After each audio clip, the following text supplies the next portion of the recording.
নমস্কার। অন্তর্শুদ্ধিকরণ কথা ইউটিউব চ্যানেলের পক্ষ থেকে আজকে কিছু বক্তব্য রাখার উদ্যোগ নিয়েছি।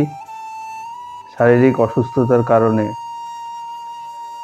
বেশ কিছুদিন এই ধারাবাহিকটি ঠিকমতো করে কন্টিনিউ করা যায়নি। তো আজকের ভিডিও শুরু করার আগে ছোটদের জানাই প্রাণ ভরা ভালোবাসা ও গুরুজনদের জন্য রইল আমার সশ্রদ্ধ প্রণাম। এর আগের ভিডিওতে আমরা দেখেছিলাম যে 1 বছরে প্রায় তৃতীয়বার কামারপুকুরে মা শারদাকে আনা হয়েছিল। এবার তার স্বামীর দর্শন হয় 7 বছর পরে এবং 14 বছর বয়সে। শ্রীরামকৃষ্ণ 12 বছর ব্যাপী মানে 1855 খ্রিস্টাব্দ থেকে 1866 খ্রিস্টাব্দ তার তন্ত্র বেদান্ত প্রভৃতি মুখ্য সাধনগুলির শেষে পেটের অসুখে ভুগে শরীর সুস্থ করবার জন্য এবার দেশে এসেছেন। তার সঙ্গে এসেছেন তার তন্ত্র সাধনের গুরু ভৈরবী ব্রাহ্মণী ও ভাগ্নের হৃদয়।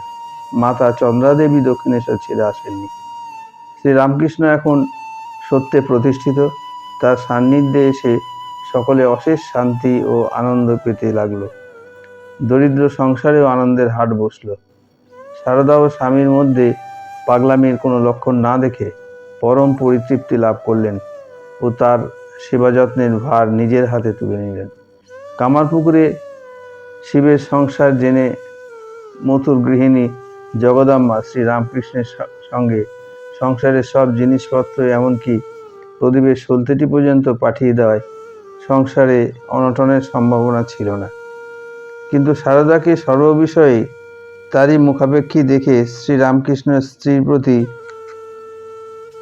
নিজ কর্তব্য পালনে অগ্রসর হলেন।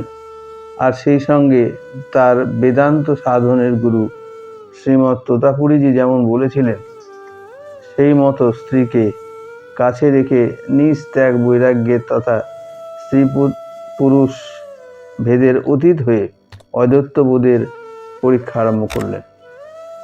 তিনি ভালোবেসে স্ত্রীর হৃদয় জয় করে শ্রী মায়ের অন্তরে নিজ সাধনালব্ধ জ্ঞানরাশি ঢেলে দিতে লাগলেন।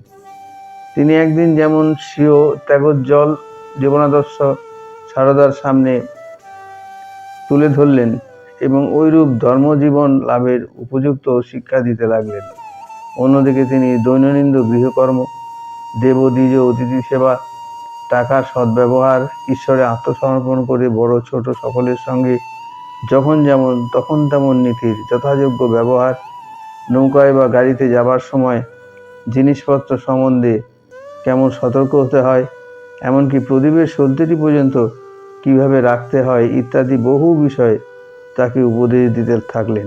তাই শ্রী শ্রী মা পরে মাস্টার মহাশয়ের স্ত্রী শ্রী নিকুঞ্জ দেবীকে বলেছিলেন যে শ্বশুরবাড়িতে যখন ছিলাম সেই সময় একসঙ্গে শুতম আর সারা রাত গল্পেই কেটে যেত। বলতেন কেমন করে সংসারের কাজ করতে হয়, কেমন করে সকলের সঙ্গে ব্যবহার করতে হয়, আর জানতে হয় ঈশ্বরই একমাত্র আপনার ও নিত্যবস্তু। এইসব শিক্ষায় শারদার অন্তর আনন্দে বিভোর হয়ে থাকত।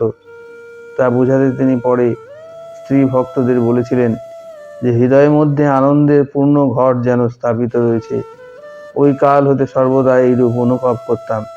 সেই ধীর স্থির দিব্য উল্লাসে অন্তর কতদূর কিরূপ পূর্ণ থাকত তা বলে বোঝাবার নয়। আজকে এই পর্যন্তই রাখছি।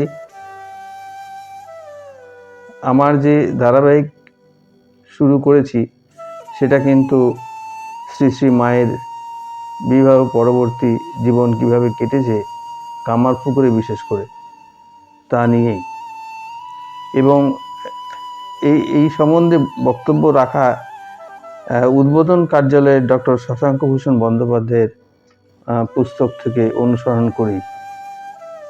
আশা করি আজকের প্রতিবেদনটিও আপনাদের ভালোই লেগেছে। আমি আশা করব আমার এই চ্যানেলটিকে